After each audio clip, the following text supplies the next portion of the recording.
শেষ পর্যন্ত proctor sir আমাদেরকে বলেছেন নীল খেতে জলজন্ত মানুষও বানিয়ে দিতে পারে তারা, ব্যালট পেপার বানানোর কোনো সুযোগ নীল খেতে নাই।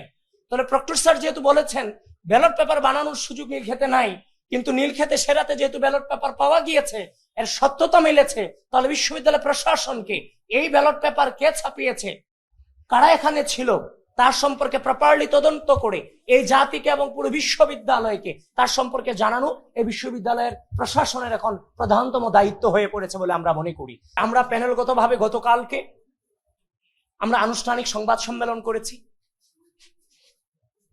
এখানে যারা আমরা বিভিন্ন প্যানেলের প্রার্থীরা আছি, আমাদের সকলের এই বিষয়গুলো নিয়ে কনসার্ন আছে, যার ফলশ্রুতিতে আমরা আজকে ভিসি প্রক্টর মহোদয়ের সাথে আমরা দেখা করতে এসেছি, তাদের সাথে কথা বলেছি।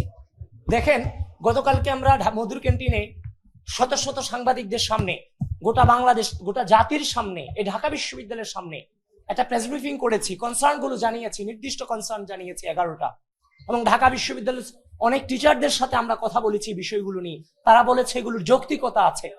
এখানে ম্যাক্সিমাম প্যানেলের প্রার্থীরা উপস্থিত আছে, তারা সাক্ষী আছেন যে ভিসি প্রক্টর মহোদয়েরা গতকালকের সংবাদ সম্মেলন করে তাদের কোনো ধারণাই নেই। তার মানে তারা কতটা অবহেলা করে আমাদেরকে চলেছেন, এটা আপনাদের মধ্য দিয়ে এবং এই প্রার্থীদেরকে সাক্ষী রেখে আপনাদেরকে জানালাম। একটা বিষয়, যে বিষয়টা কনসার্নের সবচেয়ে বেশি কনসার্ন, সেটা হচ্ছে গাউসুল আজমের নিচতলায় যে ব্যালট পাওয়া গিয়েছে অরক্ষিত অবস্থায় 7 তারিখ রাতে, সে বিষয়টা গতকালকে প্রকাশ হওয়ার পরও তারা সে বিষয়টা নিয়ে ততটা কনসার্ন না, তারা জানেন না। অথচ এই বিষয়টা কিন্তু গত কয়েকদিন ধরে নিউজ ফিডে ঘুরে বেড়াচ্ছে এবং আজকের সকল জাতীয় পত্রিকাতে এই নিয়ে লেখা এসেছে, কিন্তু তার সম্পর্কে তারা জানেন না। শেষ পর্যন্ত প্রক্টর স্যার আমাদেরকে বলেছেন নীল খেতে জলজন্ত মানুষও বানিয়ে দিতে পারে তারা, ব্যালট পেপার বানানোর কোনো সুযোগ নীল খেতে নাই। তাহলে প্রক্টর স্যার যেহেতু বলেছেন ব্যালট পেপার বানানোর সুযোগ নীল খেতে নাই, কিন্তু নীল খেতে সেরাতে যেহেতু ব্যালট পেপার পাওয়া গিয়েছে, এর সত্যতা মিলেছে, তাহলে বিশ্ববিদ্যালয় প্রশাসনকে এই ব্যালট পেপার কে ছাপিয়েছে, কারা এখানে ছিল, তার সম্পর্কে প্রপারলি তদন্ত করে এই জাতিকে এবং পুরো বিশ্ববিদ্যালয়কে তার সম্পর্কে জানানো এই বিশ্ববিদ্যালয়ের প্রশাসনের এখন প্রধানতম দায়িত্ব হয়ে পড়েছে বলে আমরা মনে করি। কারণ এই ব্যালট পেপার দিয়ে কিন্তু নির্বাচন হয়েছে, কেউ নির্বাচিত হয়েছে কিংবা কেউ অনির্বাচিত হয়েছে। সুতরাং এই ব্যালট পেপার যেহেতু তারা বলছে যে নীল খেতে জলজন্ত মানুষ বানিয়ে দিতে পারে, এটা নীল খেতে পারে, কিন্তু ঢাকা বিশ্ববিদ্যালয় প্রশাসন নীল খেতে ব্যালট বানাতে পারে না কোনোভাবে।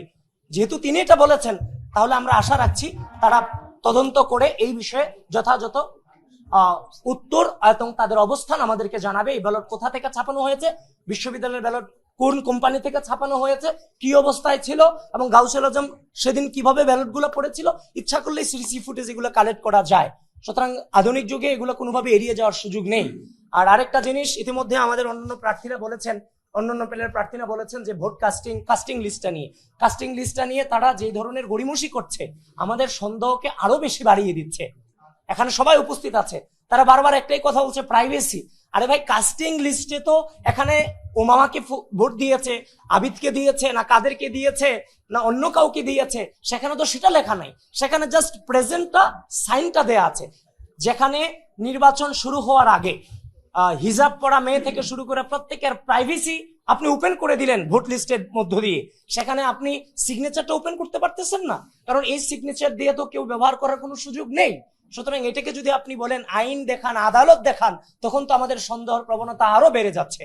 সুতরাং আপনাদেরকে আমরা সচেতন করেছি, আমরা যেই জিনিসগুলো নিয়ে কনসার্ন সেই জিনিসগুলো আমরা ভিসি প্রক্টরের কাছে জানিয়েছি, এবং সামগ্রিকভাবে আপনাদের মধ্য দিয়ে ঢাকা বিশ্ববিদ্যালয়ের স্টুডেন্টদেরকে আমরা সচেতন করছি। এই বিষয়গুলোকে এড়িয়ে যাওয়ার কোনো সুযোগ নেই। এই নির্বাচনের প্রতি আবারও বলছি, আমাদের দায়বদ্ধতা আছে এটার স্বচ্ছতা নিশ্চিতকরণে। আলটিমেট হার কিংবা জিত আমাদের লাইফে সেটা নাই। ঢাকা বিশ্ববিদ্যালয় প্রশাসনকে অতি দ্রুত, তারা বারবার বলছে, আমি গত 1 সপ্তাহ আগে যে আশ্বাস পেয়েছি, আজকে এসে ঠিক একই আশ্বাস পেয়েছি, কোনো পার্থক্য নেই। আমরা জানি না সেটা তারা কতদিন হাত পর্যন্ত টেনে নিয়ে যায়। আমাদের বিশ্ববিদ্যালয়ের প্রশাসন গত 9 সেপ্টেম্বরে যে ডাকসুটি করেছে, সেটার মধ্যে সবার মধ্যে থেকে কিছু একটা ভালো প্রতিক্রিয়া তৈরি হয়েছে। কিন্তু আমরা দেখেছি যে আমাদের প্রায় 400-450-500 মতো প্রার্থী ছিলেন। বিভিন্ন হলে হলে যে প্রার্থীরা ছিলেন তাদের পক্ষ থেকে কিন্তু অনেকগুলো কনসার্ন বিশ্ববিদ্যালয় প্রশাসনকে জানানো হয়েছে। আমরা আমাদের এখানে বিভিন্ন প্যানেল থেকে আমরা এখানে দাঁড়িয়ে আছি, আমাদের সবার পক্ষ থেকে আলাদা আলাদা ভাবে কনসার্ন জানানো হয়েছে, একদম লিখিত অ্যাপ্লিকেশন জানানো হয়েছিল যে ঢাকা বিশ্ববিদ্যালয়ের কিছু স্পেসিফিক সমস্যা। প্রথমত হচ্ছে ব্যালট পেপার যে হচ্ছে গাউসুল আজম মার্কেটে পাওয়া গেছে, এইটার কোনো উত্তর আসলে আমাদেরকে ঢাকা বিশ্ববিদ্যালয় প্রশাসন এখনো পর্যন্ত দিতে পারেনি। আর পাশাপাশি আমাদের প্রত্যেকটা বলা যায় বিভিন্ন প্রার্থীদের পক্ষ থেকে, প্যানেলের পক্ষ থেকে বারবার করে অ্যাপ্লিকেশন দিয়ে জানানো হয়েছে যে আমাদেরকে যাতে ভোটার উপস্থিতি যে তালিকাটা, সেই উপস্থিতি তালিকাটা দেওয়া হোক।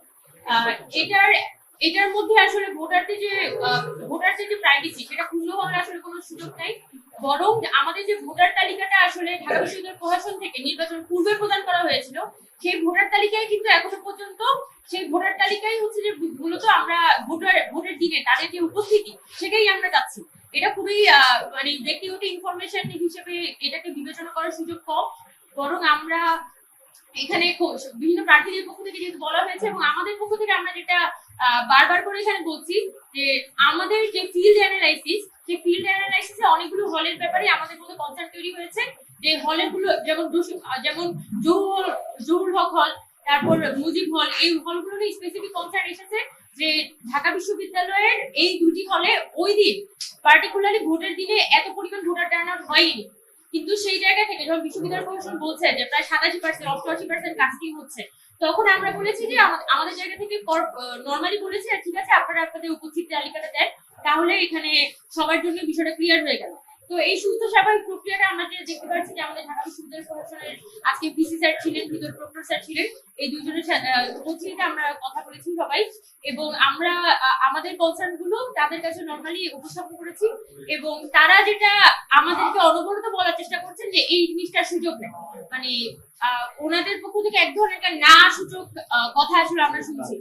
তো আজকে নির্বাচনের কিন্তু প্রায় 15 দিনের মধ্যে ওপর চলে গেছে, এখনো পর্যন্ত কিন্তু আমরা দেখতে পাচ্ছি না যে বিশ্ববিদ্যালয় প্রশাসন একটু আন্তরিকতার সাথে এই যে সমস্যাগুলো বা এই যে কোশ্চেন গুলো অ্যারাইজ হয়েছে বা বিভিন্ন আবেদনগুলো করেছে সেগুলো অ্যাড্রেস করে একটা প্রপার অ্যানসার দিতে পেরেছে। বরং তাদের মধ্যে নানান ছলচাতুরি করা বা তাদের মধ্যে নানান ধরনের একটা চেষ্টা আছে এই প্রশ্নগুলোকে এড়িয়ে যাওয়ার। তো সেই সব কনসার্ন নিয়ে আমরা আসলে আজকে বি স্যারের সাথে দেখা করেছিলাম, বি স্যারের সাথে কথা বলেছি এবং আমরা যেটা বলেছি যে অতি দ্রুত সেটা সব থেকে ভালো হয় আগামীকালকের মধ্যেই আপনারা যাতে আপনাদের উত্তরগুলো আমাদের কাছে দেন, তাহলে আমাদের জন্য সিদ্ধান্ত নিতে সহজ হবে। অনেক লড়াই সংগ্রামের পরে ঢাকা বিশ্ববিদ্যালয়ের শিক্ষার্থীরা তাদের প্রতিনিধি তারা পেয়েছে, ডাকসু নির্বাচন হয়েছে, এটাই আমাদের জন্য খুশির খবর।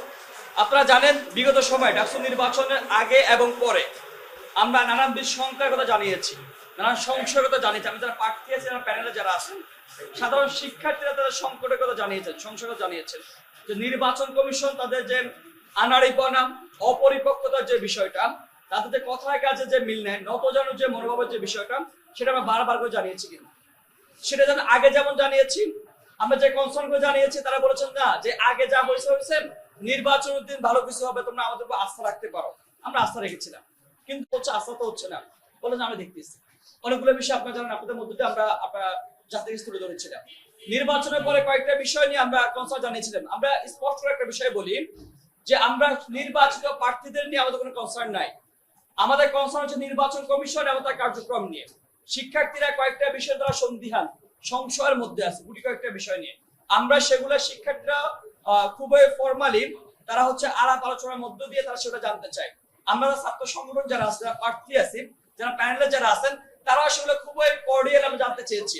আমরা কিন্তু বিগত দিনের যে সংস্কৃতি, যে মিছিল করা, মিটিং করা, বিসিকে অবরোধ করা, এত বড় একটা অনেকগুলা আলাপ আলোচনা আসার পর আমি সেগুলো কিছুই করি নাই। কিন্তু আজকে এতদিন পার হয়ে যাওয়ার পরও আমরা শুধু চেয়েছি নির্বাচন কমিশন শিক্ষার্থীদের মনে যে সংশয়টা তৈরি হচ্ছে, স্বচ্ছতা, জবাবদিহিতা সে জায়গাটা নিশ্চিত করা হোক। সেটার ধারাবাহিকতা আজকে আমরা বিস্তারিত আমরা বসেছি।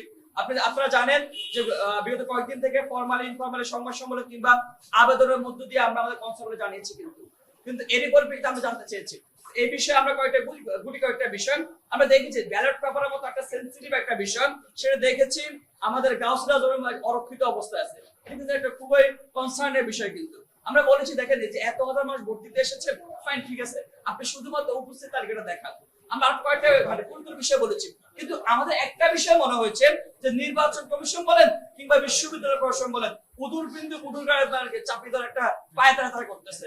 আমাদের মনে হয়েছে তারা যে যে অনীহা দেখাচ্ছেন, এই অনীহাটা শিক্ষার্থীদের মনে সংখ্যার জায়গায় আরো বেশি প্রগাঢ় করতেছে। তো সেই জায়গা থেকে আমরা এটা বিশ্বাস করতে চাই না যে নির্বাচনে বিন্দু মাত্র কোনো কিছু হয়েছে, সেটা আমি বিশ্বাস করতে চাই না। আমরাও চাই শিক্ষকরা আমাদের বিসি স্যার খুবই আন্তরিকতার সাথে অনেক পরিশ্রম করেছেন, অনেক সাহসিকতার পরিচয় দিয়েছেন। যদিও নানান গোষ্ঠী থেকে কোনো সাহসিকতা মানে কোনো সেটা আমি জানি না, তিনি অনেক সাহসিকতার পরিচয় দিয়েছেন। তবে আমি চাই না তার সুনাম ক্ষুণ্ণ হোক, বিশ্ববিদ্যালয় প্রশাসন সুনাম ক্ষুণ্ণ হোক। তারা এগুলা বিষয়ে তারা যে বিভিন্ন বিষয়ে তারা একটু গড়িমসি করতেছেন, এমন গড়িমসি কিন্তু শিক্ষার্থীর মনে যে সংকট আছে সেটা আর গণীভূত হবে, সেটা আমরা চাই না।